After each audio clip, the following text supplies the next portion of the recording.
Allahumma ya rafi'ad darajat, Allahumma ya rafi'ad darajat.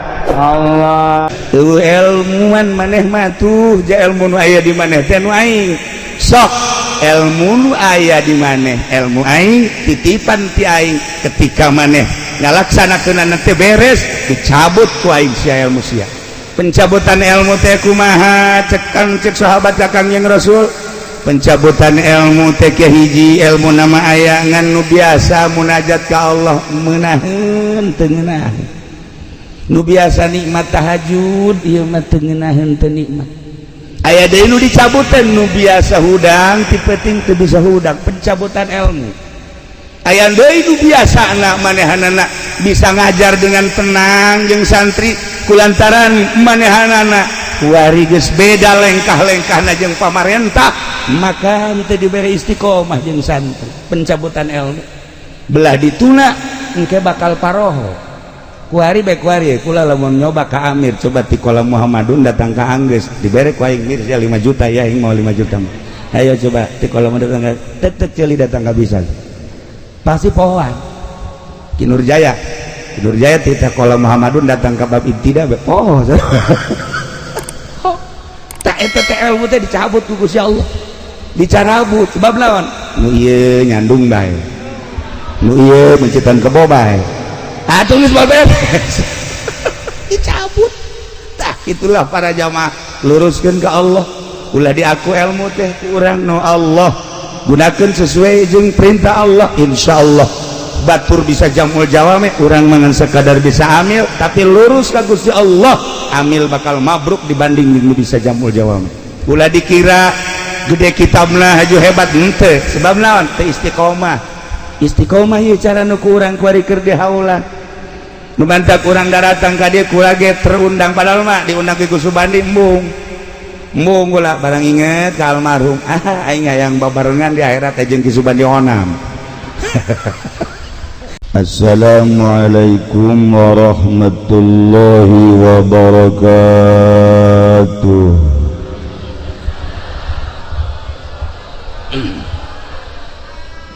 Alhamdulillah wassalatu wassalamu ala rasulillah Muhammad ibn Abdullah wa ala alihi wa sahbihi wa mawala amma ba'd.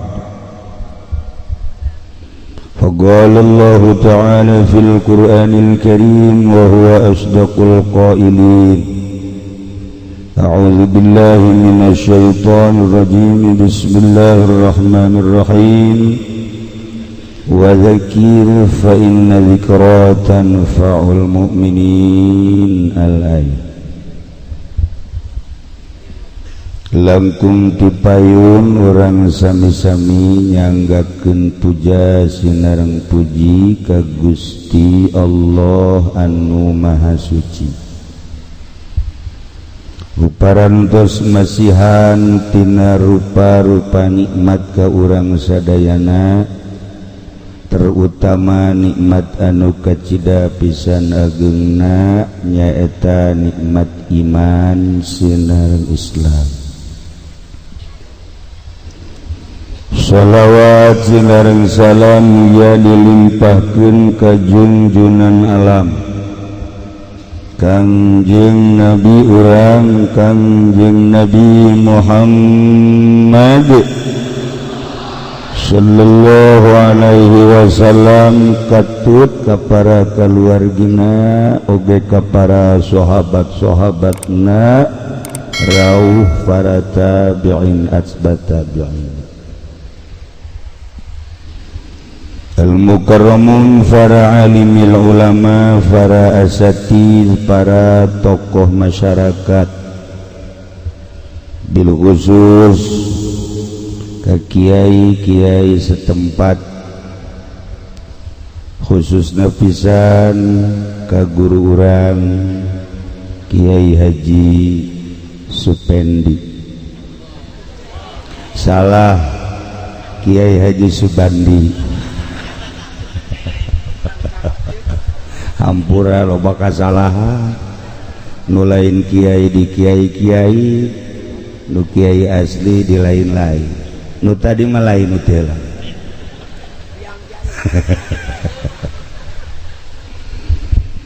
Oge ka para aparatur pemerintah nu alhamdulillah Bapak Gubernur, Bapak Bupati, Kapolres halal hadir di imahna masing-masing.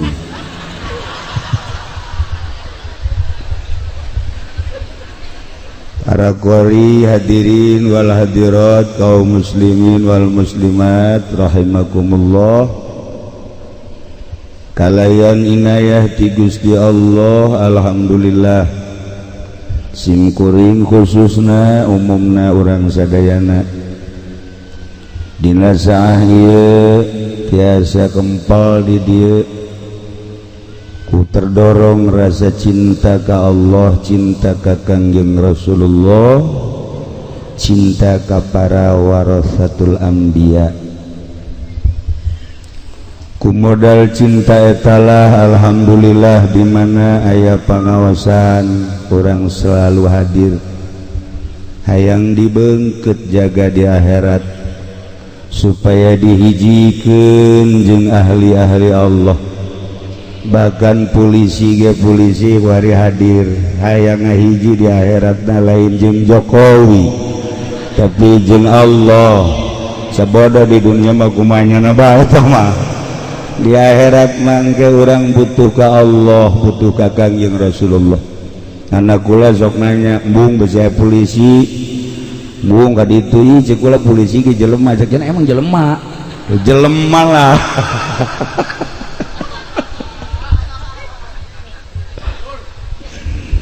Sekali deui alhamdulillahirabbil alamin tanpa aya muatan-muatan urusan-urusan pilpres. Urang menuju ke akhirat supaya urang kabehan terbuka hati urang.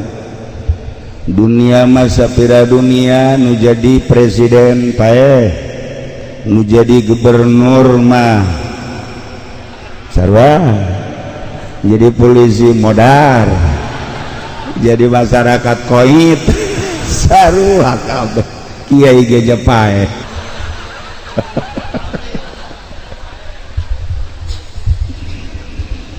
Para jamaah kaum muslimin wal muslimat rahimakumullah,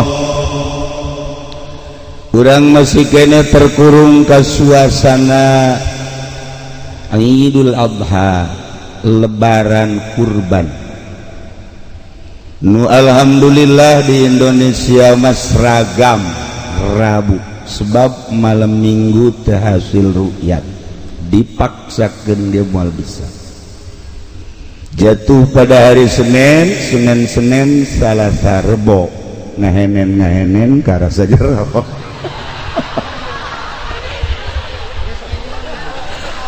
Maksudna lebaran Rebo si masuk aju macem-macem.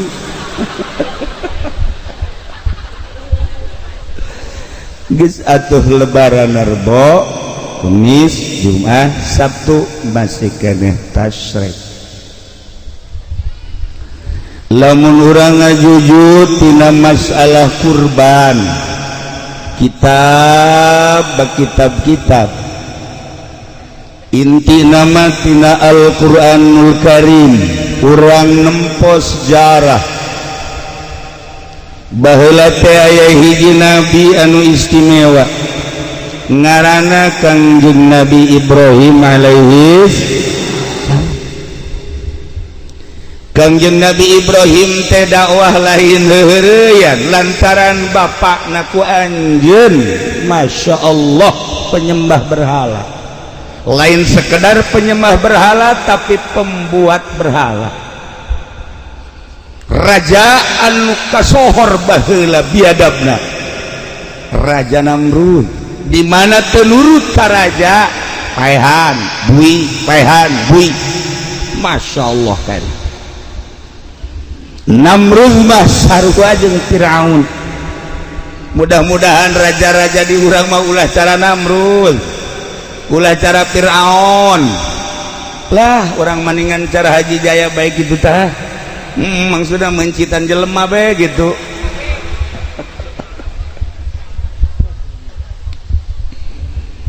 Kanjeng Nabi Ibrahim teh singkat nama dakwah sanggeus dakwah eleh dakwahna Raja Namrud teh secara lisan tetapi ngaran-ngaran raja atuh di jalan buluh Ibrahim maehan cek para penggawana maharaja maehanana kumaha beuleum Ibrahim. Masya Allah, instruksi Tuan Raja Namrud dilaksanakan ngagedurkeun seuneu nu luar biasa nu mawaan kayuna himar teh ngaranna begal teh eta himar nu mantak datang ka ayeuna nya nama ceurik bae lantaran boga salah mawaan kayu jang meuleum kakasih Allah. Dak sorananya nama pas nu cerik mun urang ngadenge ye ge ye amir mun hees okos himarnya na aya meureun sarupa umahnya ya 12 lah himar terek jaritakeun lawan ieu barek jaritakeun kasimpulanna nama Kanjeng Nabi Ibrahim teh dibeuleuh. Masya Allah karim lantaran seuneu ngagedurna nu pohara ke nyaritakeun bebeuleuman di beuleumeuna Kanjeng Nabi Ibrahim mah insyaallah ke dina tafsir di waktu-waktu lain. Ieu marek nyaritakeun kurbanna dijepret lantaran panas mun dideukeutkeun make jepretan dibandring cek urang Bandung mah ketepel cek urang Cilongok mah jepretan ya pada bae jonking rene gewe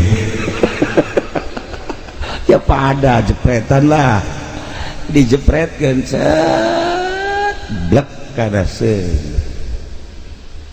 seuleuh ku sakitu ngagedurna dikhitab ku Gusti Allah ya narukuni bardawa salaman ala Ibrahim. Hei sana awas ya cek Gusti Allah sia makhluk aing Ibrahim makhluk aing lamun ngerasakeun panas makhluk aing nu ngaran Ibrahim dicoret ngaran sia tina ngaran seuneu.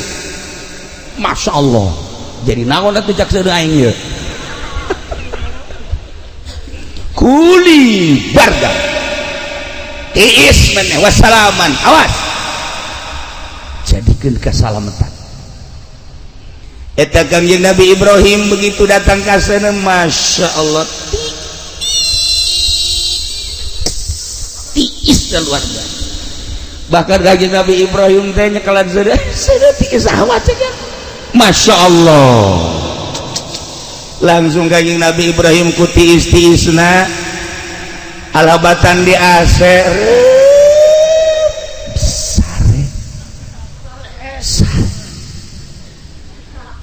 kuari ge lamun anu HS ieu katurunan Nabi Ibrahim ye kuari katurunan Nabi Ibrahim Masya Allah kari di samping HS sare tatangkalan jararadi nungaran anggur nungaran apel nungaran jeruk berbagai-bagai bubuahan. Masya Allah Kanjeng Nabi Ibrahim hudang kaget ieu baja apel ieu baja jeruk tuh Kanjeng Nabi Ibrahim dibalangkeun ka seuneu bubuahan loba di Imah Haji Pendi mah urut loba di hes di padang hes komo tatarina Allah mah Allah bae geus.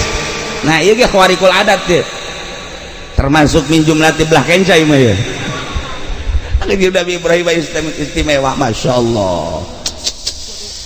Dan bantak kuari sok diwirid ku urang Cisoka kaki Wahab gamenta coba ge Ki Ato Ki Nurjaya pernah kukula dibere wirid ji wirid ku Ki Nurjaya langsung nyekal seuneu tutung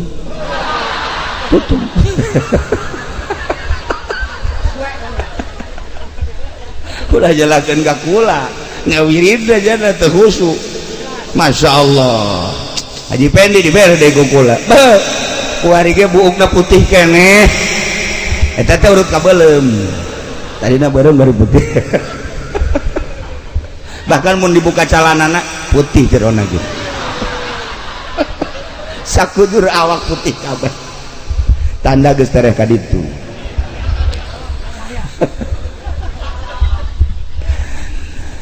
Nah guys, kesimpulan nama Kanjeng Nabi Ibrahim salamet. Kanjeng Nabi Ibrahim dibelem di mana cenah kieu tempatna? Turki. Besi ibu-ibu bapak-bapak hayang ningali tempat pembakaran Kanjeng Nabi Ibrahim, yuk jeung kula ka Turki deui ka ditu. Kuari nyencelengan sapoena 100 perak, kadituna 50 juta. Sabar tahun entah sih. Kaburu parae. Di Turki, Masya Allah karim. Kanjeng Nabi Ibrahim harita langsung berangkat ke Yerusalem. Tidinya Gusti Allah ngainstruksikeun ka Kanjeng Nabi Ibrahim, hai Ibrahim, anjeun berangkat ke Syria, Syam. Kanjeng Nabi Ibrahim berangkat apa pamrih jeung istrina Siti Hajar berangkat ke Syria, ke Syam. Tidinya Kanjeng Nabi Ibrahim titah ke gunung. Berangkatlah Kanjeng Nabi Ibrahim munajat, diabadikeun dina Al-Qur'anul Karim. Wa qala inni zahibun ila rabbi. Kanjeng Nabi Ibrahim simkuring dipiwarang ku Gusti Allah di Palestina ka Suriah ka Yerusalem. Inni zahibun ila rabbi sayahdin. Piwarang munajat pepentaan nu bakal dituduhkeun ku Gusti Allah, nu bakal dibere ku Gusti Allah, naon nu dipenta ku Kanjeng Nabi Ibrahim. Kanjeng Nabi Ibrahim itu loba pamenta, Rabbi habni minas solihin. Gusti, di samping abdi nyuhunkeun pangampura ka Gusti, keluarga abdi nyuhunkeun pangampura Gusti, umat abdi nyuhunkeun dihampura, jang kelanjutan agama Gusti, abdi teh nyuhunkeun putra. Lantaran abdi can dipasihan putra Gusti, pasihan abdi putra ngan ulah saanak-anakna. Ai sakadar jang tukang nonton TV maulah Gusti, jang kadar sakadar WH-an WH datang kumpul nama. Ulah Gusti, jang sakadar mangun simpong mah teu hayang abdi teh Gusti. Abdi mah hayang minas solihin, abdi mah hayang dipasihan putra anu saleh. Masya Allah, ibu bapak penta ka Gusti Allah. Jang perjuangan agama selanjutnya pondok pesantren teh kuari teh makin tenggelam dina ayana kiaina teh geus acak-acakan. Kiai mah koridorna, kiai mah sekupna hanya sekedar ulama teh ngembangkeun agama. Di mana celek ngaji, di mana celek ngaji lain nyaritakeun nagara. Kuari acak-acakan lantaran kiai ilu campur di agama, ilu campur di negara. Nu nagarana lain bentuk syariat, nagarana negara jurig di Indonesia. Saya nu mimilu jadi jurig. Mantek kiai nu mimilu di negara, kiai caksia sama ai mah toser doang. Ai polisi memang tiba heula jadi jurig ya nama, TNI jadi jurig ya mah, emang jurig negara ya nama. Atuh kunaon kiai haju ka babawa. Masalah nu jadi masalah aja kiai ge sarua jelema boga kahayang, agama jadi acak-acakan.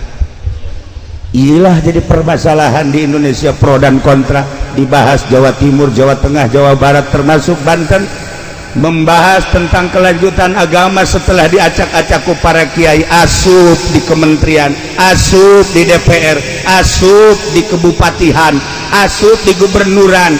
Aya eueuh hasilna kiai nu aya di DPR, poin mana nu geus dihasilkeun ku kiai? Eueuh sama sakali. Jeung henteu maksud dararawah di dinya teh. Kula akrab jeung Kiai Haji Zainuddin MZ almarhum, ketika manehana ngobrol jeung kula, bukan dunia kiai ternyata DPR. Saya insya Allah kiai masuk di DPR itu niat dakwah tetapi ternyata sulit dakwah di dewan. Saya tarik mundur, kemudian berangkat dakwah lagi. Nah, nunduk coba-coba kuari jadi DPR, belekeun Rarang Sadan. Kiai baheula nu asup ka Golkar. Wassalamualaikum warahmatullahi wabarakatuh. Kuari anu ngadukung PDI. Wassalamun alal mursalin.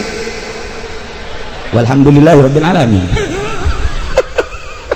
Maksudna agama, ieu mah agama urusan kelanjutan dirina, pembangunan jeung wawasan atuh leuwih agama. Atuh Kinurjaya bage geus teu bisa nyebutkeun cau. Kinurjaya ieu naon? Au, cau tolol. Au. Ki Subandi baheula teu bisa nyebut cau. Au. Hei, Kiai, cau. Au. Nah, barang kukurang geus diservis, wari bisa nyana cau horeng. Nah, ieu Ki Subandi geus diservis we. Cau. Ki Wahab mah wari ge cadel keneh lauk nya mah. Eueuh masalah ngan agama cadel. Urusan negara pasehat, urusan pembangunan istimewa, urusan agama cadel. Iyalah nu jadi masalah di Indonesia. Para jamaah kaum muslimin wal muslimat rahimakumullah. Nah, Kangjeng Nabi Ibrahim muli ka bumi, Masya Allah karim.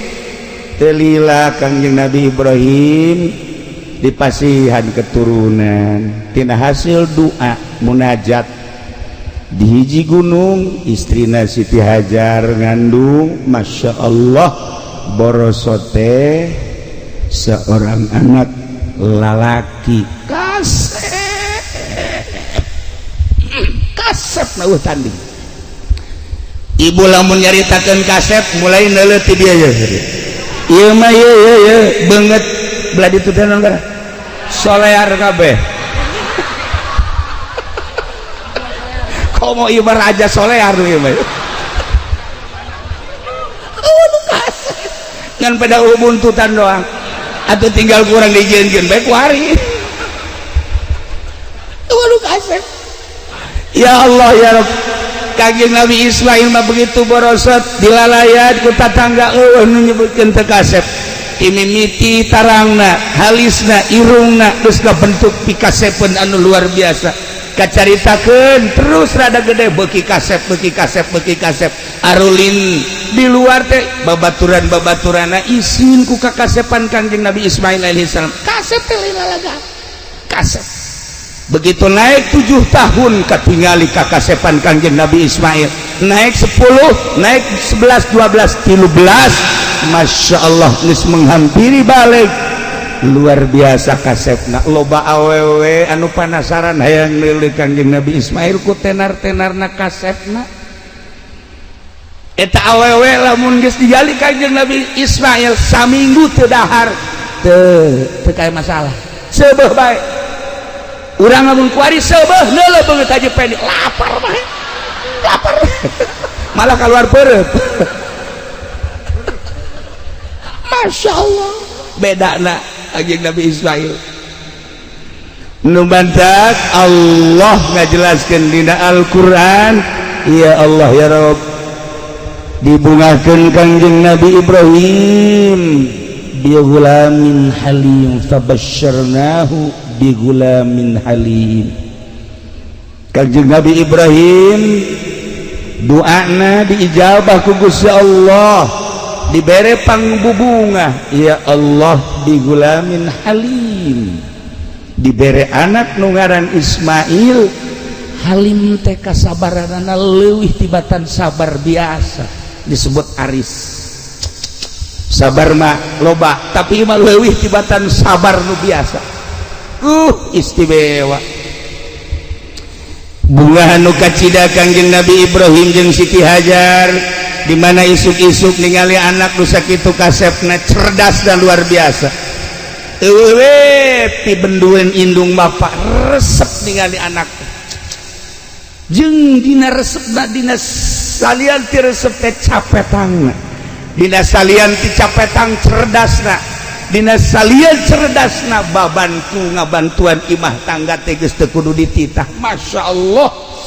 Du jadi bapa jeung indung boga anak Ismail cumpon resepna luar biasa, masya Allah kan. Lamun urang boga anak kos kitu geuna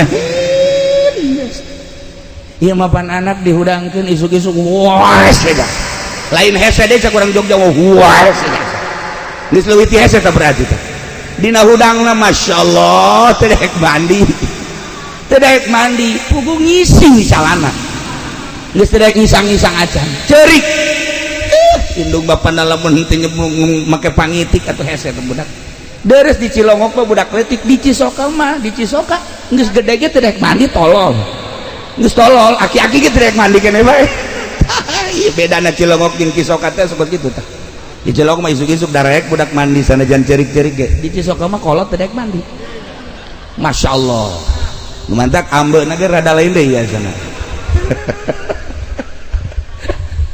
nah barang geus umur 13 tahun Kangjeng Nabi Ibrahim diberi impian ku Gusti Allah. Impianana model, impianana titah mencit anak nu ngaran Ismail. Aisyah sakalana kumaha emang Kangjeng Nabi Ibrahim nu mancap titah mencit anak. Sasakalana Kangjeng Nabi Ibrahim teh ya Allah ya Rabbi buarahanana luar biasa. Di mana-mana bulan haji Kangjeng Nabi Ibrahim teh ieu sedekah embe 1000 embe. Nu ngaran munding 300 munding, onta 100 onta. Lain dina bulan haji bae. Ketika lewat sebulan 2 bulan Kangjeng Nabi Ibrahim sedekahna 1000 embe teu pernah kurang. 300 jamus munding. 100 onta. Ya Allah ya Rabb datang ke masyarakat ya masyarakat kabeh ngarasaan ngadahar daging kabeh ngarasaan nu resep embe daging embe nu resep onta daging onta nu resep munding daging munding kabeh ngarasaan datang ke malaikat kageteun malaikat masya Allah cek malaikat hamba Allah nu ngaran Ibrahim kubarahan-barahan teuing masyarakat kabeh bunga ngadahar daging kabeh. Ai kunaon kiai kuari dibere korban masyarakat tengah dahar daging beak kabeh ku kiai lain di dia di Belaraja lain masya Allah tak kiai teh dekeun ngabagi loba nu menta ge teh dibere ieu mah jang kiai ya Allah eta urang Belaraja KTP-na mah urang Cisoka aya kemodelan antara Kangjeng Nabi Ibrahim jeung kiai-kiai urang malah nu ieu mah ulah ka dipencit engke cenah jang sedekah nu ieu mah ulah waka nu ieu mah ulah waka dikirim kabeh bangsa jelema-jelema anu dipekadeudeuh ku nyana masyarakat banu menta ya Allah dibere saparapat on dibere saparapat on aju ku nyana ditusukan digarang ya Allah teu datang ka beuteung jadi ceuhil doang tungtungna makan didoakeun ku nyana teh ku galedeg teh kiatok Ki Amir ternyata saya bagi blon masya Allah kok tukang mencit kulit dibawa kunyana hulu dibawa kunyana ceker dibawa kunyana jeroan dibawa kunyana hei ieu kumaha lalakona masya Allah talancuh nage talancuh dibawa ya Allah ya Rob ya Allah ya Rob Gusti Allah eta anak buah Ki Nurjaya kunaon jadi kos kitu orang dititah kunyana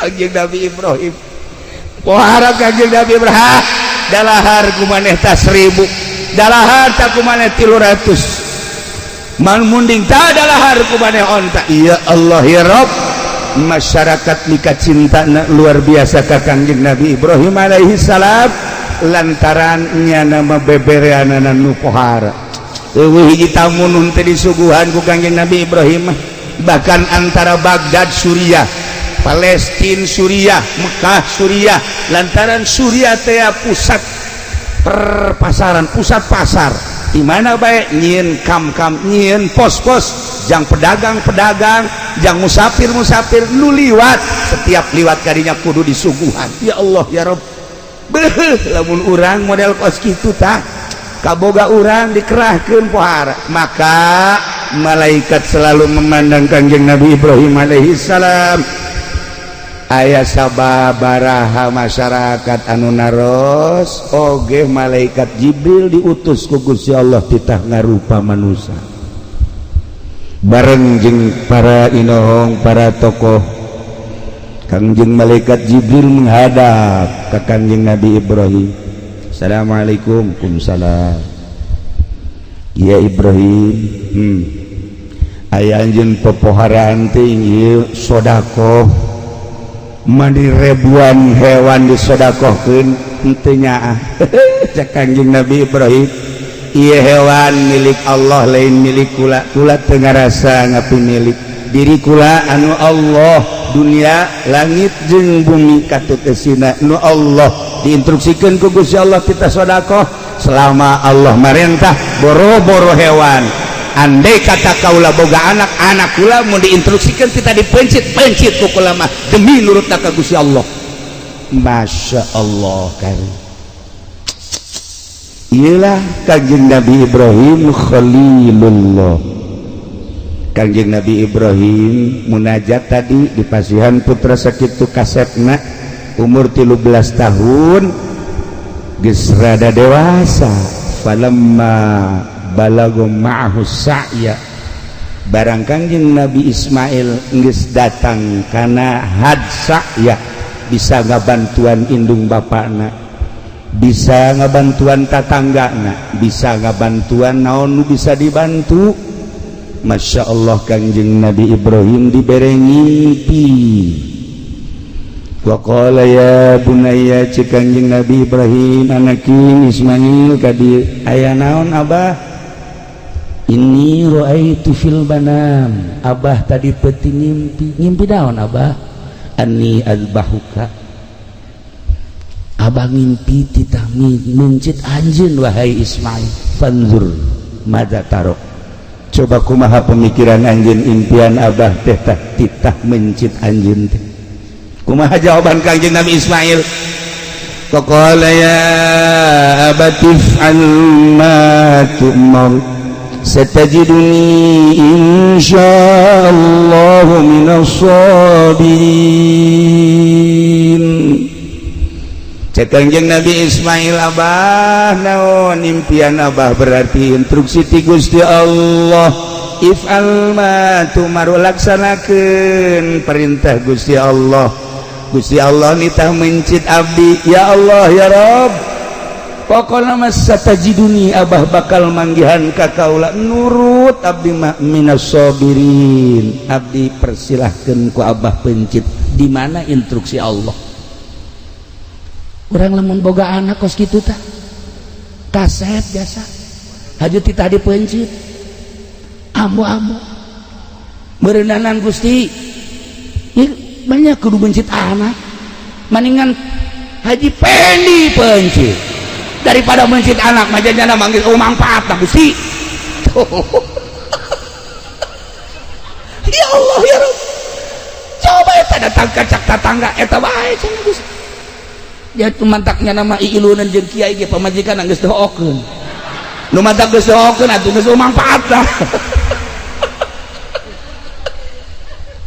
Tuh pohara tapi Kangjeng Nabi Ismail mah Masya Allah diabadikeun dina Al-Qur'anul Karim dibaca ku urang faqala ya abati fa'al ma tu'mar satajiduni insyaallah minas sabirin.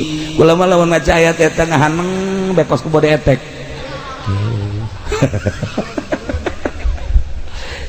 Sekula teh ieu si budak pohara amat nurutna kanu jadi kolot. Masya Allah. Kangjeng Nabi Ibrahim na sakitu poharana anakna sakitu sabarna hayang amat boga anak seperti kos kitu tah. Urang majol anak Masya Allah geus mamawa kampak ye bae. Bah, kampak leutik ye bae. Emang jang naon? Tarang abah ya. Maksudna naon sia? Belikeun motor bah. Lamun henteu antara dua kaca jeung tarang abah. Sial teh urang Cisoka boga goblok. Pohon Cisoka. Siana naonan cak abah. Pan kula di pegahan besina ge ku abah. memeh ka batur ka abah heula goblok ibu dah. Iya bahaya seminggu motor eueuh awas mun teu kaca tarang nu kadua adina geus mau martil gede bae mak. Awas ya mah ieu naon lamun kakak dibelikeun motor kula henteu susu emak hiji.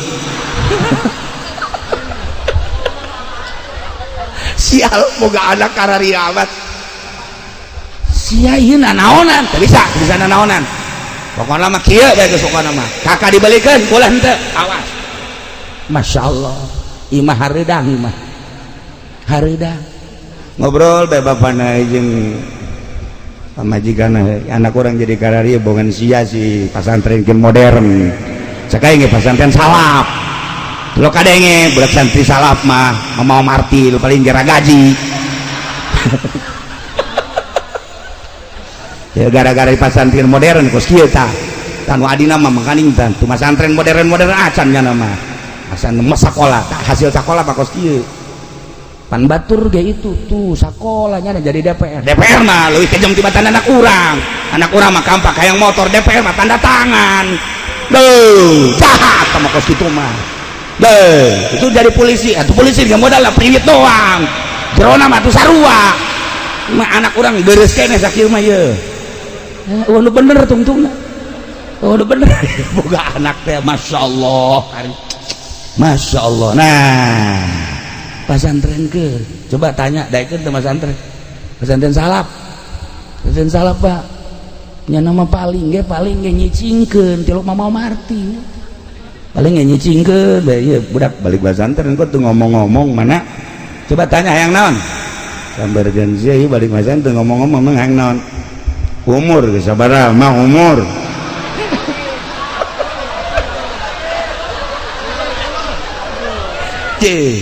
pasti nanyakeun umur emang emak tilok ngitung ieu kula ieu nu mantak make samping geus teu bagus ge eta teh demo sebenarnya mah.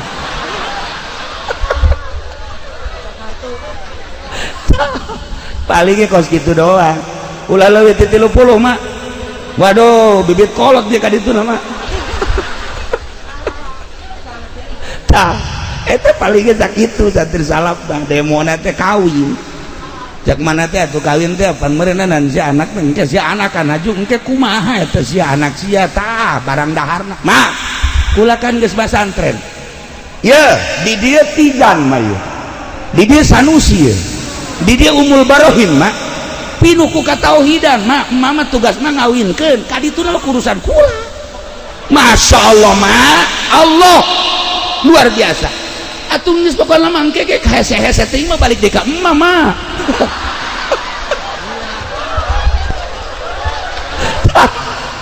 Eta santri paling ge sakitu tenang mah pokona kula mah geus kawinkeun ka dituna geus tenang serahkeun ka Allah. Aing ngadenge sia mah gede hate. Tapi penyerahkeun ka Allah ge kudu syariat mah aya nu syariat anu torekat anu hakikat kudu bisa tengah hakikat mah. Bau budak kudu dikubur ya. Ya Allah ya tenang mah tenang kula geus diaji kabeh ku kula pokona mama ngawinkeun ka dituna pokona tanggung jawab kula mah aya tauhidan di hidup kudu jasa mah teu kan ngeunaheun make salaf mah masyaallah sagala rupa serahkeun ka Allah lamun Kangjeng Nabi ditanya ku sahabat ya Rasulullah abdi teh hayang sugih sanupang sugihna Allah penta kanu pangsugihna abdi hayang gagah sanupang gagahna Allah penta kanu panggagahna abdi mah hayang kuat nupang kuat da saha Gusti Allah penta kanu pangkuatna hayang naon penta ka Gusti Allah kitu Kangjeng Nabi mere cara penta hayang sugih ulah menta kamomonon urang cisoka mah menta kamomonon atuh segala ke Gunung Kawi segala macam-macam minimal minta tulisan kaki Nurjaya bukunya lagi susah susah Allah minta ke Gusti Allah sugi nu minta kaya sahabat abdi mah yang boga ilmu anu boga ilmu saha Gusti Allah minta ke Allah nu minta Gusti Allah pernah nyarios kieu kapan ana ilmu la ilmalak kaula ilmu anjeun eueuh ilmuan mun eueuh kula lamun urang boga ilmu haju di aku ku urang sok dicabut deui ku Gusti Allah. Urang boga ilmu ulah di aku sebab cak Gusti Allah ana ilmu kaula ilmu anjeun. La ilma lak. Teu ilmuan maneh mah tuh ja ilmu nu aya di maneh teh nu aing. Sok ilmu nu aya di maneh ilmu aing titipan ti aing ketika maneh ngalaksanakeunana teh beres dicabut ku aing sia ilmu sia. Pencabutan ilmu teh kumaha cek sahabat kakang yang Rasul. Pencabutan ilmu teh hiji ilmu nama aya ngan nu biasa munajat ka Allah meunaheun teu ngeunaheun. Nu biasa nikmat tahajud ieu mah teu ngeunaheun teu nikmat. Aya deui nu dicabutan nu biasa hudang ti penting teu bisa hudang pencabutan ilmu. Aya deui nu biasana manehanana bisa ngajar dengan tenang jeung santri kulantaran manehanana kuari geus beda lengkah-lengkahna jeung pamarentah maka teu diberi istiqomah jeung santri pencabutan ilmu belah dituna engke bakal paroho kuari bae kuari kula lamun nyoba ka Amir coba ti kolam Muhammadun datang ka Anggeus dibere ku aing Mir 5 juta ya aing mau 5 juta ayo coba ti kolam datang ka tetet ceuli datang ka bisa pasti pohoan Ki Nurjaya ti kolam Muhammadun datang ka bab ibtida oh tak eta teh ilmu teh dicabut ku Gusti Allah dicarabut sebab naon nu ieu nyandung bae nu ieu mencitan kebo bae atuh geus beres dicabut tah itulah para jamaah luruskeun ka Allah ulah diaku ilmu teh ku urang nu Allah gunakeun sesuai jeung perintah Allah insyaallah batur bisa jamul jawame urang mangan sekadar bisa amil tapi lurus ka Gusti Allah amil bakal mabruk dibanding nu bisa jamul jawame ulah dikira gede kitabna haju hebat henteu sebab naon teu istiqomah ieu cara nu ku urang kuari keur dihaulan nu bantak urang datang ka dieu kula ge terundang padahal mah diundang ku Subandi embung ulah barang inget ka almarhum aing hayang babarengan di akhirat jeung Ki Subandi onam diundang ku nyana sangeut inget ka almarhum Abuya Ardani emang kumaha kitu Kiai abah kula sok ngobrol Kiai serba bisa mah Abuya Ardani kula eta amun ngobrolkeun ngadengekeun serba bisa kumaha abah kori nya nama bisa ceramah nya nama bisa mamaca nya nama mamaca tuh nya nama kikiran bae asakannya nama tolol meureunana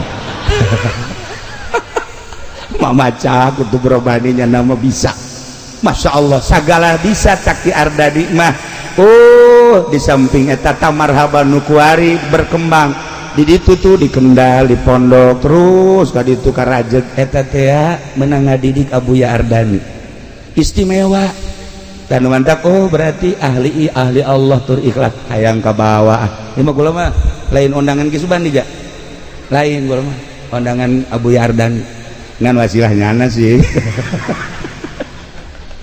gitulah para jamaah kaum muslimin wal muslimat rahimakumullah balikan deui ialah Kangjeng Nabi Ibrahim alaihis Kangjeng Nabi Ismail alaihis salah titah dipencit nurut mudah-mudahan urang dibere anak sing narurut cara Kangjeng Nabi Ismail mudah-mudahan urang boga anak cara Kangjeng Nabi Ismail pinterna mudah-mudahan urang boga anak cara Kangjeng Nabi Ismail nurutna mudah-mudahan urang boga anak kos Kangjeng Nabi Ibrahim barahana loyalna jeung sagala rupana amin ya rabbal alamin akhirna Kangjeng Nabi Ibrahim bebeja ka Siti Hajar neng kuari isuk-isuk tanggal 8 Zulhijjah ieu anak pandian nu rapih geus dipandian pakaian baju nupang bagusna sisiran anu rapih minyakan cek Siti Hajar dek ka mana emang dek dibawa ke tempat makan insyaallah tuh ku Siti Hajar dipandian geus dipandian di pakaian baju nu rapih bagus disisiran diminyakan serahkan ke Kangjeng Nabi Ibrahim, ditungtun ku Kangjeng Nabi Ibrahim. Kangjeng Nabi Ibrahim nyokot peso belati jeung tambang dina hate ibuna, pan dek makan si mau belati pan mawa tambang tapi teu nanya geus indit ditinggalikeun ku Siti Hajar. Datanglah Kamina. Begitu datang Kamina di dia abah teh diinstruksikeun ku Gusti Allah pitah mencit anjeun teh wahai Ismail. Cek Kangjeng Nabi Ismail, di mana Allah ngainstruksikeun? Siap. Kula dipencit. Masya Allah kan. Ngadabi wasiat cek Kangjeng Nabi Ismail ka abah. Di mana-mana kula dipencit hiji talian lengan kula nu mantak di talian lengan jeung suku abeh begitu kula meronta ka talian abah teu pati sedih jang abdi moal sedih sebab nu kadeuleu Allah budak 13 tahun pikir ku urang. Nomor kedua abdi wasiat di mana-mana abdi rek dipencit beungeut abdina ilal ardi coba sangharepkeun ka taneuh supaya besi abdi merenyi jeung ceurik abah ulah neuleuh merenyi abdi abah mah abah bae kena tenang. Katilu wasiat di mana rek dipencit abdi leungeun baju abah wayahna jubah abah kudu disingsatkeun maksudna abeh getih abdi ulah aya nu nempel selain ka taneuh besi kurang ganjaran abdi ku sebab ngecret ka leungeun baju abah. Nomor kalimakna bejakeun ka ibu abdi ibu Hajar bejakeun kitu anak dipencit teh lain berarti ieu teu deudeuh jeung teu nyaah tapi dititipkeun ka zat nu maha ngahampura maha deudeuh maha nyaah maha sagala-galana urusanana leuwih tibatan indung jeung bapa ngurusan ka abdi bejakeun ka emak. Nomor kagenepna besi aya budak sebaya jeung abdi ulah dideketkeun ka abdi besi ngajerit tur ulah dideketkeun ka ibu abdi besi ibu abdi engke majarkeun abdi. Nomor katujuhna ieu baju abdi buka setelah abdi dipencit sanggakeun ka ibu jang pelipur lar supaya ibu ketika nanyakeun mana Ismail ieu bajuna ai Ismailna ka mana dititipkeun ka zat anu maha ngurus urusanana leuwih tibatan indung jeung bapana. Maksudna kumaha bejakeun dipencit ieu bajuna. Masya Allah kari. Nomor kadalapana besi aya budak-budak saumur abdi salila setahun 2 tahun ulah keuna nyaba ka imah besi engke ibu abdi nyebutkeun Ismail teh segede kitu baheula waktu dipencit teh ulah supaya ngomong kitu. Masya Allah kari. Eta wasiat diabadikeun di sejarah. Eta wasiat teh dibaca ku para aulia Allah. Eta sejarah teh dibaca ku ulama-ulama. Sagede Ismail, Kangjeng Nabi Ismail umur 13 tahun geus bisa wasiat model kos kitu ka indung bapana. Mangga bapak abdi besi rek dipencit. Begitu di talian Kangjeng Nabi Ibrahim Kangjeng Nabi Ismail ku Kangjeng Nabi Ibrahim jol teh iblis cek iblis wahai Ibrahim aya eueuh sejarahna ti zaman Adam tepi ka ayeuna bapa mencit anak eueuh atuh kunaon maneh ieu mencit anak ieu mah mencit ke instruksi ti Gusti Allah selama instruksi ti Gusti Allah boro-boro anak aina nu kudu dipencit pencit bae asal instruksi Gusti Allah. Waduh cak iblis ieu bagus moal bisa cenah teh mah moal bisa dirobah ieu sia emang aing teu nyaho cak Kanjeng Nabi Ibrahim aing memang teu nyaho ka dia aing nyaho ka dia teh lain manusia dia tolol bae dia mah asalna Kanjeng Nabi Ibrahim karangkas heula hari teh meureun nyokot batu Kanjeng Nabi Ibrahim langsung dicekel begitu dicekel dibalangkeun bismillah Allahu akbar joger timpahan Kanjeng Nabi Ibrahim ka iblis kena matana bocos matana besi aya polisi nu bocos matana eta berarti katimpah eta. Allah batu.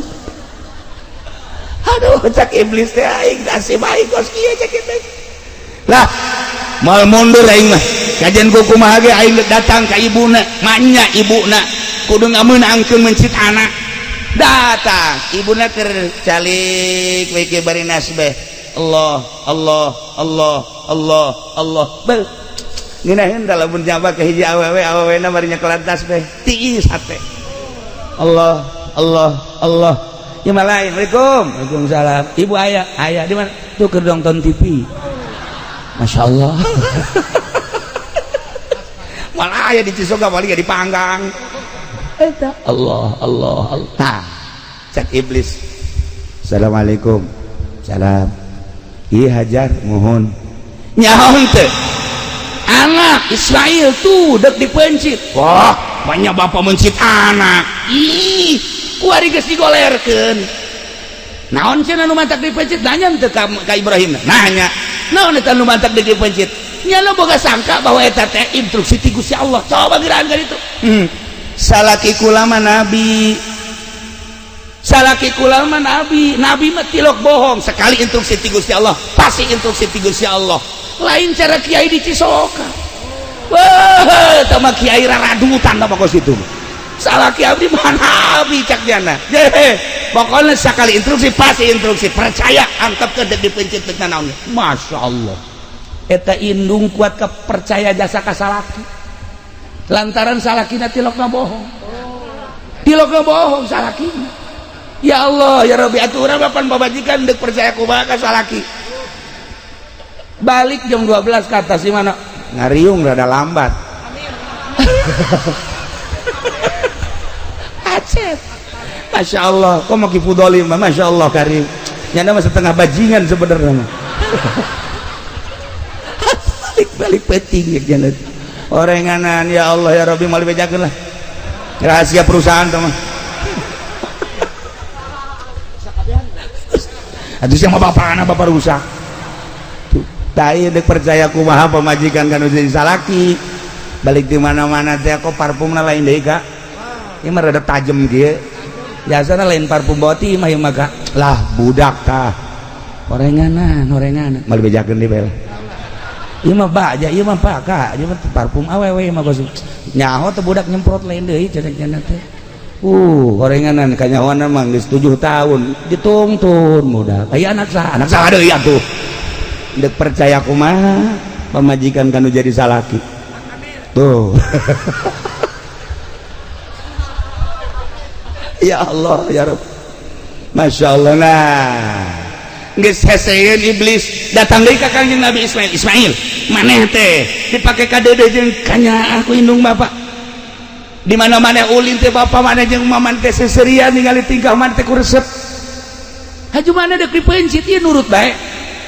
Selama perintah Allah cek Kangjeng Nabi Ismail kula moal keluar ti perintah Allah sebab abah kula Nabi boga impian langsung ti Gusti Allah kita mencit kula leuwih ti dipencit kula siap nuturkeun lain ka bapak tapi ka Allah Subhanahu wa taala bari nyekel batu ditimpah deui ku Kangjeng Nabi Ismail joger bae mata nu hiji deui kena buta beusi kapanggih jeung polisi buta. Nah iya. Atau abri nu buta atau geus eta berarti lelengseran ti ditu eta. Ya Allah ya Rabb, jadilah kuari syariat ketika orang datang ke Mina nimpahan Jumratul Aqobah, nimpah ula wusto Aqobah, ula wusto apa sasakalana eta. Ya Allah ya Rabb, langsung Kangjeng Nabi Ibrahim siap dek mencit Kangjeng Nabi Ismail alaihi salam geus digolerkeun di dinya disiap dek dipencit ku Kangjeng Nabi Ibrahim. Bismillahi Allahu Akbar. Tarik kalhut, tarik dekat tungkulkeun kadap teterah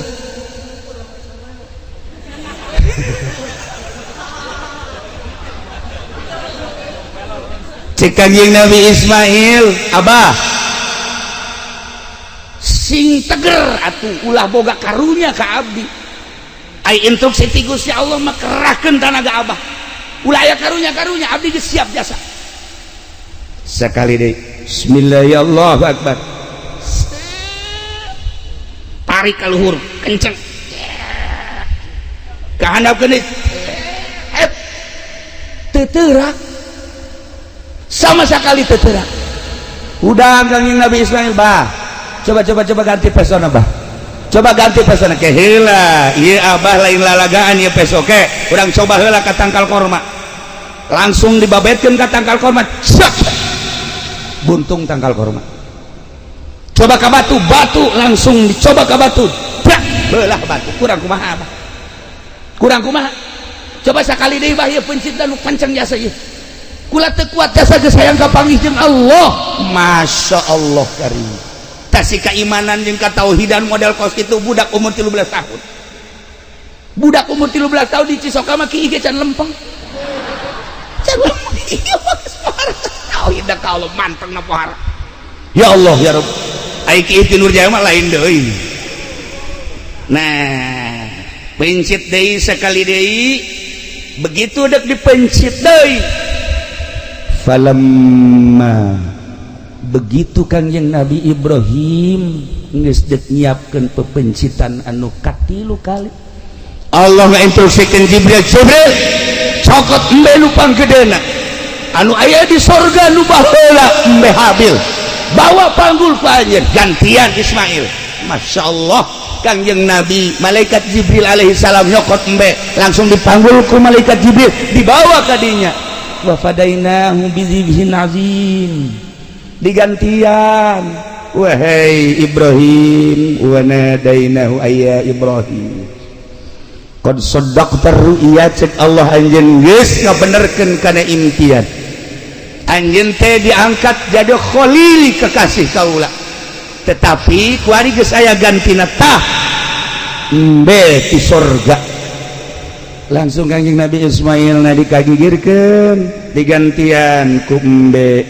cek Kangjeng cek malaikat Jibril Allahu akbar Allahu akbar Allahu akbar cek Kangjeng Nabi Ibrahim la ilaha illallah wallahu akbar cek Kangjeng Nabi Ismail Allahu akbar walillahil hamdu urang nyaho beta gorenganan maca beta kiato teu nyaho dongengna tak kuari we nyaho orenganan Allahu akbar nu pertama ucapan malaikat Jibril alaihissalam Allahu akbar Allahu akbar Allahu akbar dijawab ku Kangjeng Nabi Ibrahim alaihissalam la ilaha illallah wallahu akbar cek Kangjeng Nabi Ismail Allahu akbar walillahil hamd pencit kiresel wa fadainahu bidzibhin azim inna kadzalika najzil muhsinin Ibrahim di alam ku Gusti Allah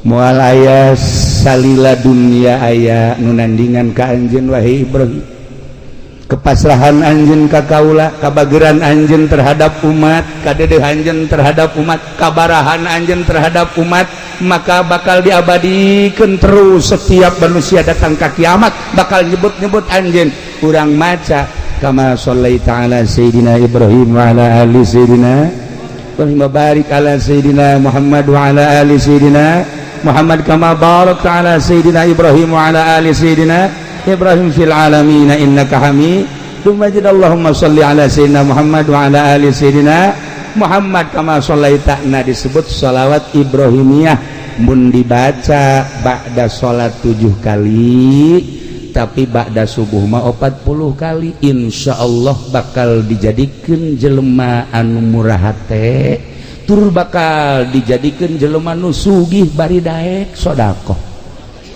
tah kan loba jelema nu sugih tapi hese ka sedekah weh eta mah merepet dur-dur pet atuh pada teh koret aya 3 bagian aya koret merepet dur-dur pet aya koret doang aya koret merepet dur-dur pet aya koret doang mah koret doang kata tangga koret tapi kanyana mah jeung pamajikan bager biasa koret mah kayak koret merepet mah tatangga teu dibere anak teu dibere nyana mah jang nyana aya eta ngaranna koret merepet.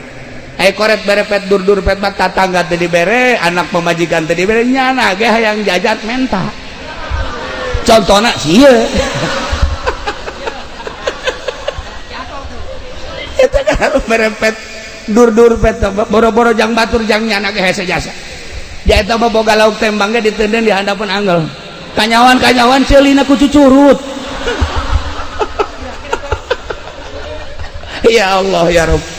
Nah para jamaah kaum muslimin wal muslimat rahimakumullah, terjadilah seperti eta Kangjeng Nabi Ibrahim jeung Kangjeng Nabi Ismail tah tanggal 8 pepencitan mimpi nu pertama naon kitu ngaranna mimpi nu pertama tanggal 8 Kangjeng Nabi Ibrahim encan engah ditebuslah ku onta 100 malam 9 mimpi deui ditebus deui ku embe jeung onta 100 malam ke-10 mimpi deui terjadilah pemencitan anak nu ngaran Ismail datang ka ayeuna terus diabadikeun udhiyah teh mencit kadanan cara Kangjeng Nabi Ibrahim mah 1000 embe 300 munding 100 onta atuh hiji-hiji aja pendi ieu mah kamari kabeja ribut jeung tatangga ribut aya naon makan belati geus dikieu-kieu horenganan ngabagina teu akur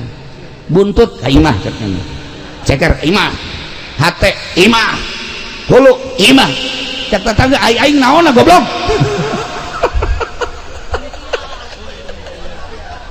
ribut kadang mereka batur lu aya ge ngabagina geus teu beres masyaallah eta ge sapasar kemis ngan eta-etana doang henteu nu sajeun mah tadi Cisoka mah kabehan ya Allah ya Rabb.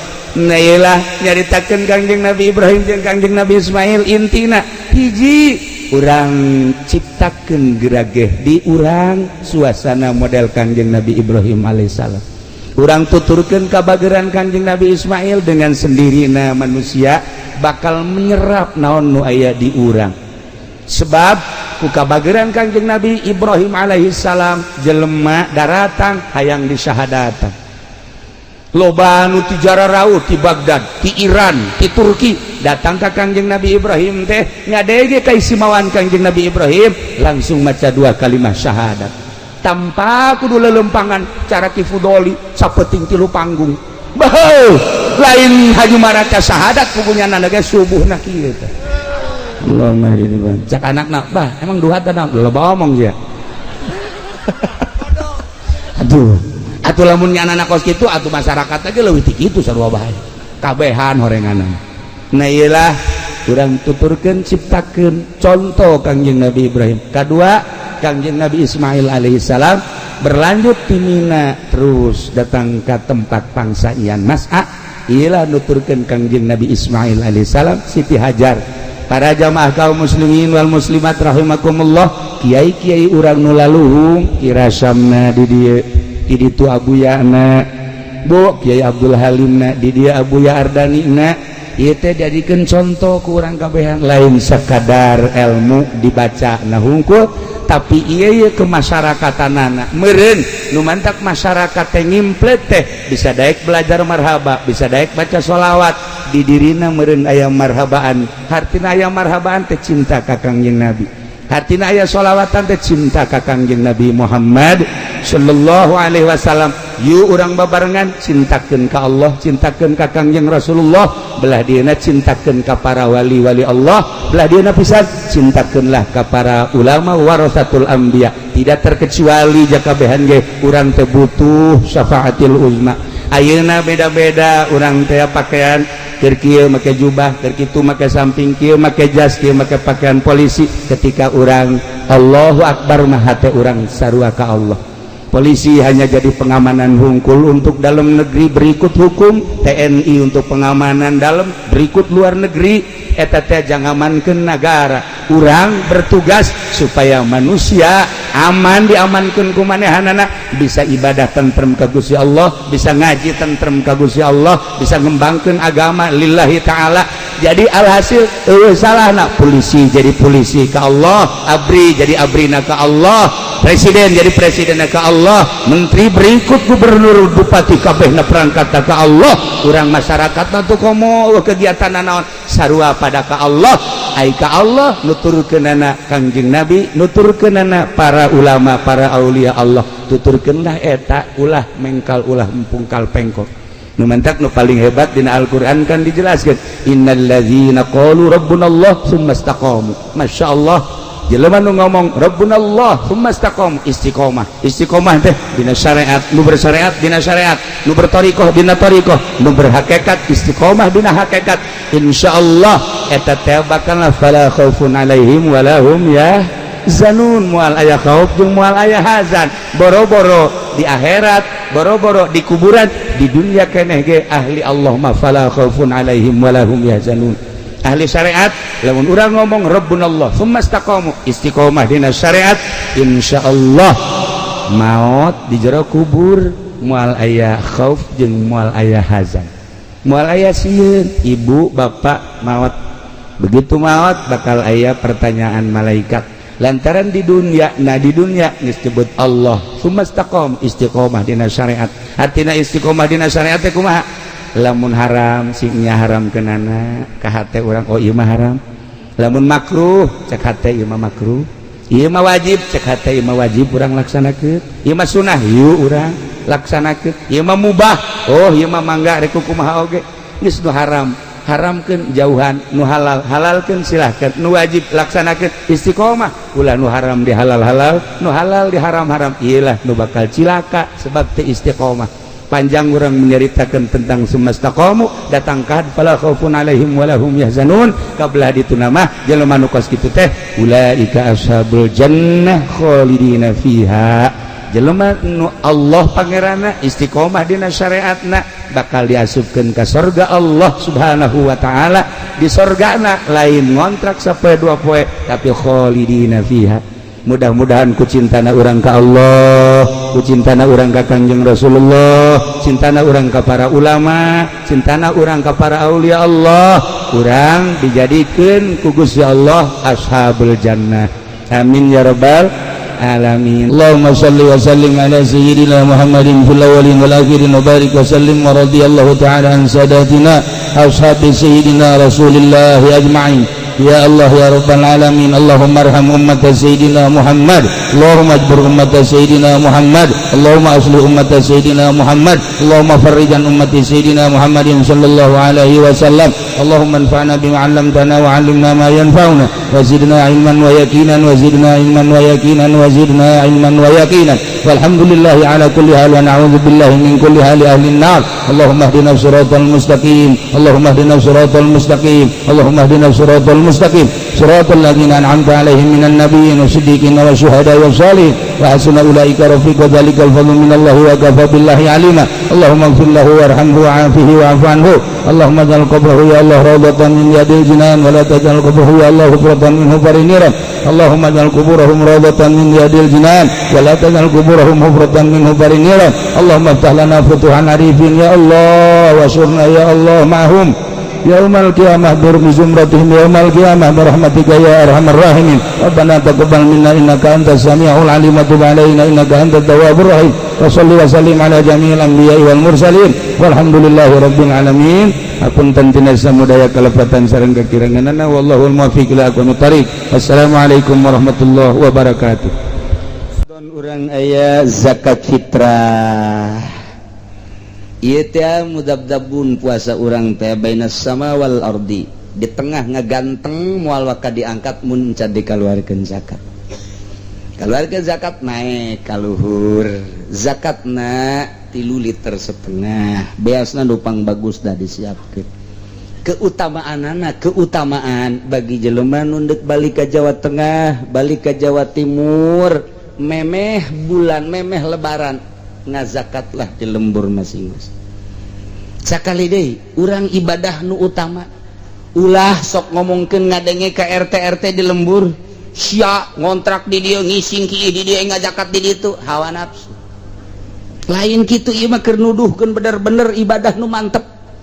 tamak ndek dikitukeun tah aing mah mere bae kitu ka si aing hayang-hayang teuing mah tak daki aing mah ditudeuk lah kitu bae sih urang keneh tah sia kurang keneh ka dieu paekeun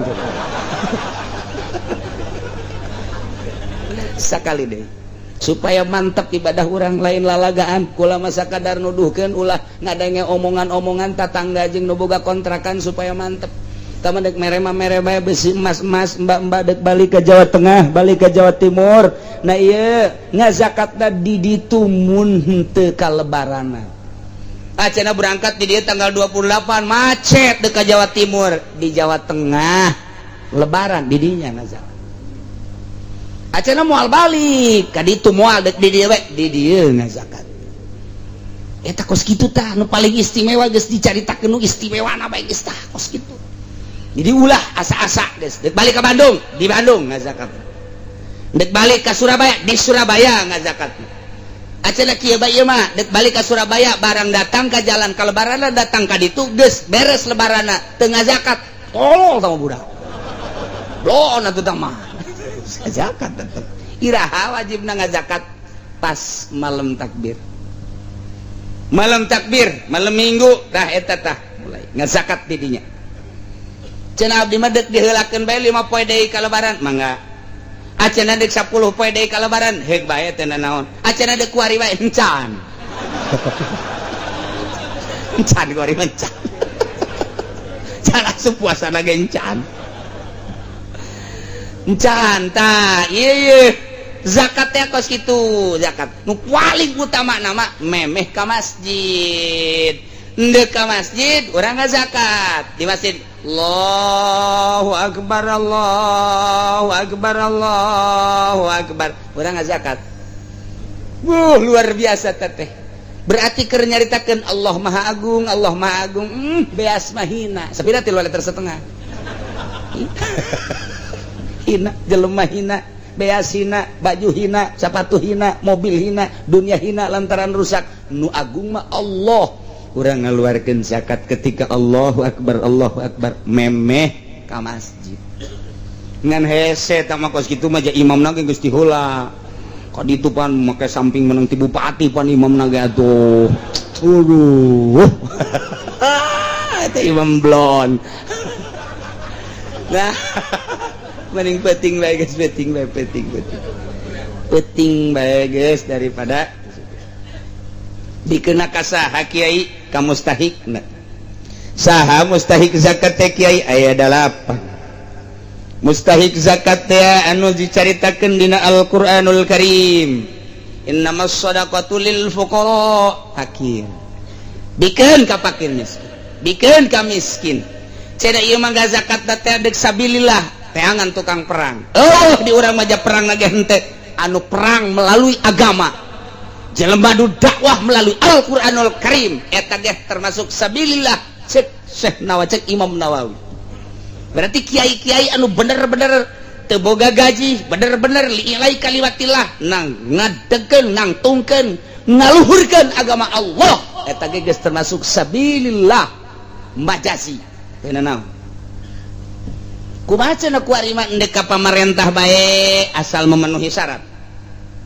ai pamarentah teh asupna kana naon amil ai amil zakat teh anu kos kumaha anu memenuhi syarat sakumaha memenuhi syaratna hiji sain jelema tukang ngadataan tukang 2 tukang nyokotan nomor katilu tukang nulisan nomor kaopat tukang ngabagikeun ta eta nu kitu ngaranna amil berarti kurang teh dibentuk kuari mah teu meunang cicing bae anu ngadata kudu aya kemudian nu ngalaksanakeun nyokotan kudu aya atawa nyana nampung ka dieu di mana henteu totog kemudian nu nulisan kudu aya di samping eta nu bakal ngabagikeun ka mustahikna kudu aya eta kos kitu ngaranna bas badan amil zakat rekrut sageus teh dirikuk kembalikeun tah ngembalikeun eta mah teu kudu di poean lebaran diengkekeun teu masalah 2 poe 3 poe seminggu eueuh masalah nunggu mustahik lantaran lebaran peberencar air nu penting ngalaksanakeun zakat da bae setelah seminggu kakarak dibagikan masalah fakir miskin geus karumpul ku ari mah tuh bagikeun ku ari kumaha lamun di ka masjid kan teu meunang kamu sholat teu meunang cenah iman da ku bupati we leg-leg masalah iman nas Al-Qur'an geus urang daripada cangcaya mun ka pemerintah insyirofna teu pernah kadenge ka fakir miskin mere bae urang supaya sampurna eta mah fitnah bae fitnah teu pernah bae aya pengondisian duit zakat dibagikeun ka fakir miskin teu pernah dibelikeunana ka BHS dibelikeunana ka Atlas dibelikeun ka kiai anu ngadukung nyana lain ungut-ungutan saya kabagian teu aya henteu laporan ka ditu abeh asup golongan Golkar nah kos gitulah jadi kurang sreg fitnah urang lamun kos gitu ieu mah keur bener ibadah beusi urang hayang sampurna ibadah menurut Allah di bere bae eta mah RT mah mangga urang mana fakir miskin jadi ngeunah empong hate nikmat ja duit aya lah sapira duit sakitu 3,5 liter tah deuleu ku sabelah mata aing pokona neuk zakat neuk nu asli pokona ieu ibadah ieu mah kos kitu cenah kieu teu boga ngan boga sakikituna bae yakin henteu bakal insyrofkeunna lah cenah yakin teh yakin sabodongan kurang sampurna teu masalah kula mah ngan nuduhkeun doang mun hayang sampurna langsung bae sebab kadengena pemerintah ngucurkeun ngabagikeun ieu zakat teh ka fakir miskin dibangunkeun doang dibangunkeun eueuh teh dituna cenah aya eta mah kieu uci mah cenah kurang maca kitab dibacaan ku aing aya ge aya tafsir Murir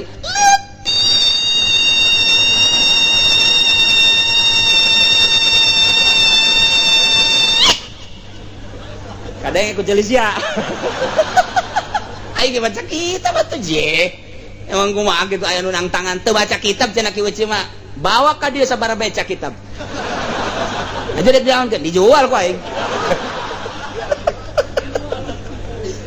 sok sembarangan nas ieu mah nasnya ada ulah hareupak nas baca Fathul Muin kurang kumaha eta teh Fathul Muin teh lain lalagaan nu atak lain lalagaan kumaha eta teh geus ditasawufkeun hartina Fathul Muin mah eta teh fikih geus semi tasawuf lain lalagaan nu matak masyaallah aya nu ngomong ulah bacaan Fathul Muin bae atuh maca kitab nu saejan mun deukeut aing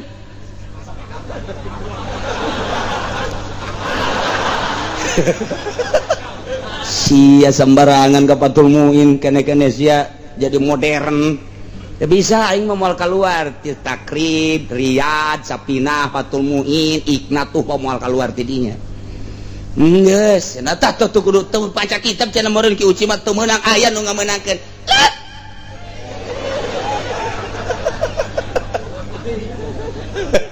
kadenge ku ceuli aing aya nu ngomong gitu teu maca kitab cenah ki uci mah teu ngameunangkeun ya ka dieu sia datang ka aing mun teu dicacak sia ku aing abeh teu waniun bae aing geus sieun mun didatangan ku nyana paan henteu ieu teh maksudna naon maksudna supaya rapih doang ibadah teh ka Allah kula mah kitu tah maksudna geus eueuh kepentingan ti partai eueuh kula mah kepentingan ti organisasi eueuh geus ditekadkeun kula mah Gusti hirup teh ieu mah hayang ngahibat ka Gusti ku salat ku ngaji titik geus lah batur deuk nurut sabodo deuk henteu sabodo geus bae geus jadi tumbal aing mah dioromongkeun ku kiai-kiai Golkar sabodo kajeun kajeun nu penting nu can ka Golkar ulah sakitu doang kunaon atuh hook aing teh hook ka kiai emang kumaha kitu hook di Belaraja tinggal sabaraha gerintil di Cikupa tinggal sabaraha gerintil di Sepatan tinggal sabaraha atuh ka ditu kabeh aing mana batur hook maksud aing hook sia mah salapi ka tadina menang ila manalaw atuh amilin baru sama tuh amil menang kitu tah ngaji kadenge ku ceuli bae tah jatuh mana ya tun itu mana saya orang Baheula kan sorogan kos kitu tanang kos kitu mah atuh ulah ngagelok ka ditu hook maksudna ieu mah lain naon lain hook masyaallah nu geus ge ajur tah ieu mah maksudna lain ih pugunya ah jeung deudeuh nya hook jasa ngadengkeun tuh budak magang ngaji cenah aya 20-an. Alhamdulillah tilok ka mana nya magang ngaji senang hate. Barang kadenge kiai anu kuari mah cenah jadi tim sukses Jaki sial amat. Maksudna naon teu hiri teu dengki atuh ulah nyana lah. Nu sejen bae lo sukseskeun nu sejen nyana mah ulah magang ngaji bae tok aing teh lain syirik emang kumaha kitu. Ye tuh hok jasa. Ye barang sana. Bahasa Ki Soleh aya beta. Parang sana. Eta ku hok ulah jadi kos kitu. Ulala ieu mah atuh ngahalangan anu atuh dasar endek mandek bae nyana ge sanajan halang-halang atuh kumaha kakak bae kan ditu nama. Teh ieu mah keur carita bagusan coba ku urang ibadah urang geus tadi puasana. Kemudian zakatna komo cek Tuan Syekh Abdul Qadir mah deui aya zakat syariat, aya zakat tarekat, aya zakat hakikat. Haji, aya haji syariat, aya haji tarekat, aya haji syariat. Panjang teh ini dibaca mah emang geus cukup puasana bae tadi dibagi, zakatna ge moal henteu kitu, ngon leuwih rapih jasa. Ngabahasakeun syariat tarekat jeung hakikat kadanan urang nuturkeun eta teh ti Kangjeng Nabi atuh urang nu lempeng-lempeng cak Fathul Muin kitu bae lah. Masyaallah hiji beres tah cigade kaliwat awas.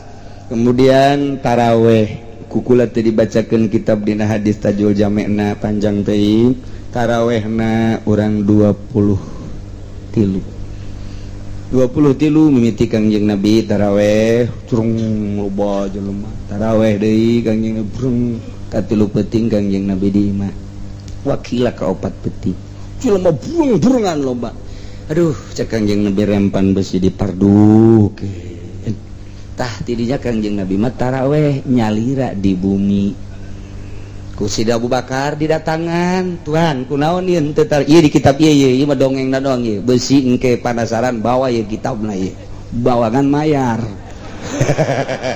aya adu duiteun amat cek ieu emang kuari mah kitu kuduna lah. Tah jadi caritana Sida Abu Bakar datang ka dinya Tuhan kok ieu rempan cek Kangjeng Nabi beusi dipardukeun bangsa urang mah kuat engke ka dituna teu kuat. Engke tahun 2012 bae urang Cikupa teu karuat teu.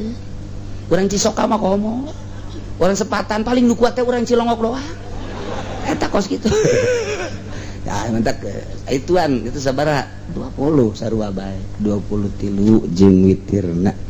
Mantak pupus Kangjeng dilangsungkeun ku Sayyidina Abu Bakar Siddiq menjadi 23. Sayyidina Abu Bakar Siddiq bae Sayyidina Umar, Sayyidina Utsman, Sayyidina Ali 23 deuleu dina kitab hadisna. Cenah Kangjeng Nabi mah 11. Kangjeng Nabi 11 teh witir. Kula mah teu pernah polos di Ramadan jeung di lain Ramadan, salat teh 11 rakaat. Eta mah di Ramadan jeung di luar Ramadan 11 witir. Ari ieu mah tah man soma imanan wah isaban jeung aya koma taraweh maknana 23 diteruskeun moal Sayyidina Abu Bakar 23 atuh sadegeun urang teh kapan alaikum bil khulafair rasyidin tuturkeun khulafair rasyidin atawa 2 bil ladaini Umar jeung Abu Bakar jeung Umar nu ngamimitian 23 Sayyidina Abu Bakar dilanjut ku Sayyidina Umar urang titah nuturkeun eta kita nuturkeun nu 2 kita nuturkeun nu 4 kebuasa Muhammadiyah teh pemahamanana anu kurang geus kuari mah geus moal dicaritakeun pemahaman anu kurang mangga bae Muhammadiyah urang mah urang boga kitab nu utuh asli jasa silsilahna nyambung datang ka Imam Bukhari ti Imam Bukhari datang ka Kangjeng Nabi urang Kangjeng Nabi Muhammad sallallahu alaihi wasallam yakinkeun 23 ulah cangcaya wae nu ribut 23 nah moal lah mongan ribut bae jadi ulah ya nyalah geus alhamdulillah puasa syariat entos tarekat entos hakikat entos penentuan menurut hisab alhamdulillah entos ulang ngajak moal silahkeun nu endek bilu urang babarengan poe Jumat keur henteu na bae tungguan ti pemerintah mangga aya yakin mah ka pemerintah contoh isbat modal tahun kamari lu disengserikeun ku unggal negara mangga bae andai kata ndek bae silahkan bae ulah jadi huru hara aya masjid dipersilahkeun tah cenah tah atuh tah aya neuk ti heula mah ke kami panderi kunaon haju dikunci kos masjid bapa moyangna bae loba kajadian kos itu pan tungtung nama akibatna lantaran nyana ngunci akhirna salat ti heula jeung masyarakat nyana teu kabagian beres datang ka kuari teu percaya ku masyarakat nang saha eta kos kitu wallahu a'lam rahasia Allah mangga nyanggakeun ka Gusti Allah geus beres zakatna geus beres urang tarawehna cara urang menangkeun Lailatul Qadarna ulah dipake ka hayang urang menikmati be anugerah urang ibadah eta engke mulai muka tentang kitu Lailatul Qadar teh di awal tepi ka akhir informasi nu terakhirna ialah urang pembukaanana insyaallah engke minggu kadua urang lebaran minggu kahiji natah eta teh kapan 7 poe minggu kadua berarti 15 poe tah eta minggu 15 poe eta ngaji sebab lamun dilengkahkeun ka ditu atuh bunga urang panjang teuing nya tah jadi yang ke minggu pertama lebaran minggu kahiji natah 7 poe minggu kedua 15 poe urang insyaallah mudah-mudahan panjang umur urang ngaji deui sakumaha biasa haul masa kumaha biasa tanggal 8 abah tamah ai kaburu mangga teu kaburu masalah awal keluarga jeung anu araringet urang babarengan ngaholan almarhum abah temat tanggal 8 biasana minggu Senin Salasa berarti malam Senin urang jadi lamun lebaran minggu nyawalan teh Senin Selasa Rebo Kamis Jumat Sabtu Minggu malam Senin malam salapan biasa kemudian atuh kula saputer sataun ngaji geus teu asa-asa sakumaha bapak-bapak ka kula teu asa-asa bae artina ngomong sangeunahna saengangna sacablak da eueuh maksudna naon hiji sakadar maksudna akrabat kedua sakadar deudeuh jeung nyaa andai kata aya ucapan-ucapan anu kurang tata kurang titi kurang merenah di hati ta eta hampura insyaallah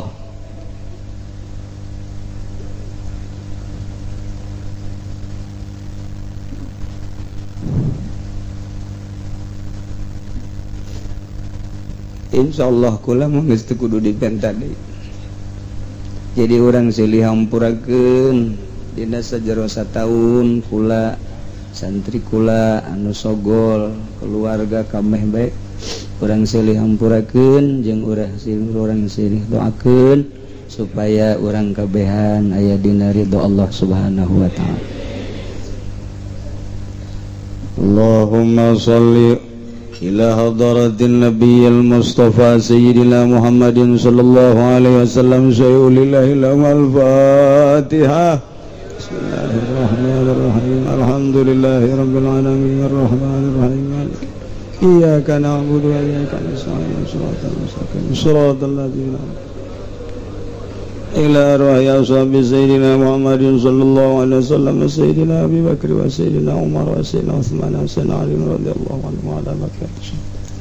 Tabi'in wa tabi'in lahum ihsan ila yaumil din. Al-Fatihah. Iyyaka na'budu wa iyyaka nasta'in.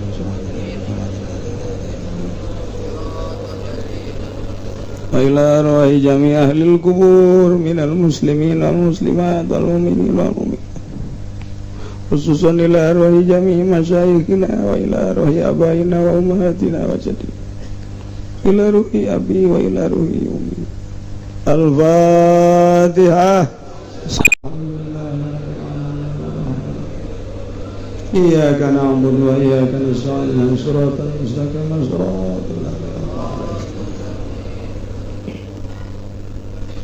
dal dzikri fa'lam annahu qawlu la